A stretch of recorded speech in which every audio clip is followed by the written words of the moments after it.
अस्सलामुअलैकुम, मैं हूं सैयद ज़ीशान अली और आप देख रहे हैं टेल स्पोर्ट्स। साइम अयूब जो कि हमारे जहनों के अंदर एक जारहाना बैट्समैन के तौर पे ऊपर जाने जाते हैं और अवाम उनके साथ जज्बाती तौर के ऊपर वाबस्ता हैं और स्पेशली बाबर आजम के मुकाबले में हम फ़खर जमान और साइम अयूब को बहुत ज़्यादा प्रायोरिटी देते हैं। अब हम ज़रा साइम अयूब की कारकर्दगी का जायज़ा लेते हैं कि साइम अयूब ने अभी तक T20 के अंदर, स्पेशली हम T20 का जायज़ा लेंगे कि T20 के अंदर उनकी परफॉर्मेंस है क्या। सबसे पहले हम जो है वो उनकी PSL 10 जो अभी गुजरा है उसके अंदर उनकी परफॉर्मेंस का जायज़ा लेते हैं। अभी तक PSL 10 के अंदर वो पेशावर ज़ल्मी की तरफ से खेले और उन्होंने 10 मैच खेले और 174 रन्स बनाए। 174 रन्स और उन्होंने 174 रन्स के अंदर 125 का उनका स्ट्राइक रेट था और 17.4 की उनकी एवरेज थी और उन्होंने 139 बॉल्स खेले ये 174 रन्स बनाने के लिए। अगर आप ओपनर खेल रहे हैं तो 117 की एवरेज और 125 का स्ट्राइक रेट कोई आजकल की क्रिकेट के अंदर अच्छा नहीं माना जाता।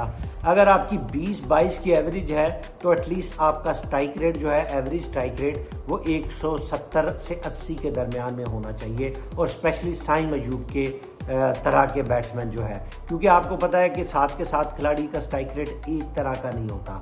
तो PSL 10 के अंदर उनकी परफॉर्मेंस का आप खुद फैसला करें कि कैसी है। ओवरऑल हम उनकी अभी तक T20 परफॉर्मेंस का जायज़ा लेते हैं तो T20 परफॉर्मेंस के अंदर उन्होंने अभी तक 29 मैच खेले हैं और 29 मैच की उन्होंने 27 इनिंग्स के अंदर अभी तक वो सिर्फ 2 दफ़ा जो है वो नॉट आउट रहे हैं।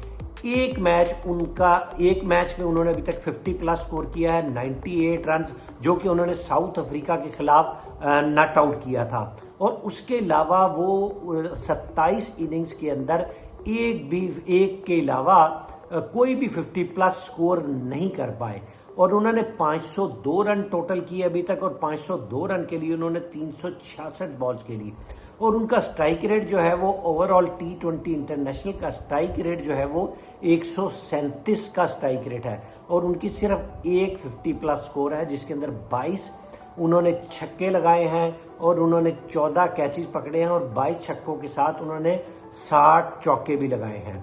तो उनका जो कारकर्दगी के अंदर झोल है, एक उनका सिर्फ एक मैच जितवाना 50 प्लस स्कोर जो है वो, बाकी जो है वो मैचेस के अंदर उनकी परफॉर्मेंस 27 मैचों के अंदर एक पे 50 प्लस स्कोर जो है वो बहुत कम है।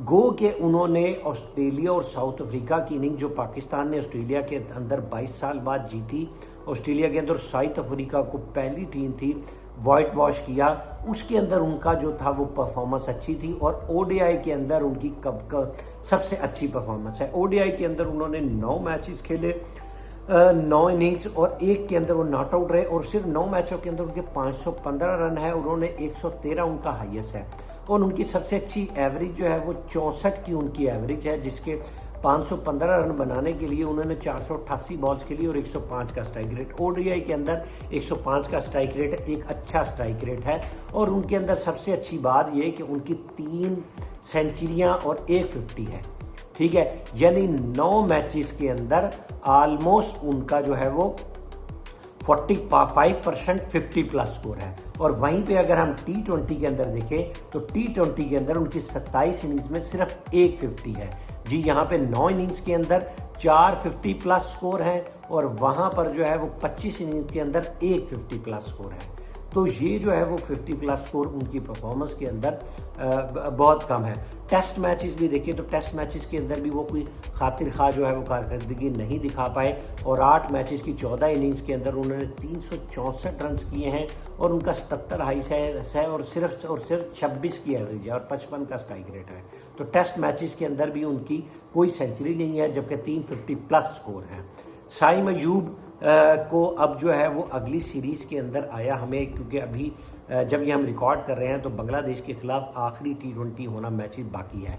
और हाँ, बांग्लादेश के उस पहले 2 T20 के अंदर भी साइम अयूब 2 इनिंग्स में सिर्फ 4 स्कोर बना चुके हैं। जी, अभी तक उन्होंने सिर्फ 4 स्कोर ही बनाए हैं और आखिरी T20 जो कि आज मुतवक्के है और आज खेला जाएगा लाहौर में कसाफी स्टेडियम के अंदर।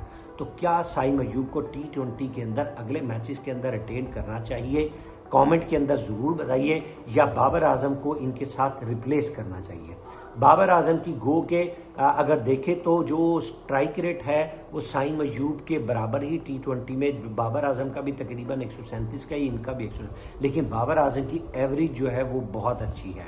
तो अगर किसी प्लेयर की अगर एवरेज अच्छी हो, ये बात याद रखिएगा, तो उसका स्ट्राइक रेट कंप्रोमाइज भी हो तो चल जाता है। लेकिन अगर एवरेज कम है, आपकी 20 से 30 के दरमियान में एवरेज है, तो आपका स्ट्राइक रेट जो है वो 160 और 70 के दरमियान में, और कम से कम 155-60 से ऊपर होना चाहिए। तो फिर जाके ये कॉम्बिनेशन बाकी प्लेयर्स के साथ बनता है। यानी आपके अगर 7 कोई ऑलराउंडर को मिला के 7 से 8 बैट्समैन हैं, तो उसके अंदर 3 से 4 ऐसे होने चाहिए जो 4 से 5 जो स्ट्राइक रेट जिनका अच्छा हो, और 2 से 3 ऐसे होने चाहिए जिनकी एवरेज अच्छी हो, लेकिन स्ट्राइक रेट बहुत बुरा ना हो, लेकिन वो रोटेट करते रहें और दूसरे बैट्समैन को खिलाते रहें और इनिंग्स के अंदर एंकर रोल प्ले करें। तो साइम अयूब के बारे में आप ज़रूर कमेंट कीजिए कि साइम अयूब को अगली सीरीज़ के अंदर कंटिन्यू करना चाहिए या नहीं करना चाहिए। इजाज़त दीजिए।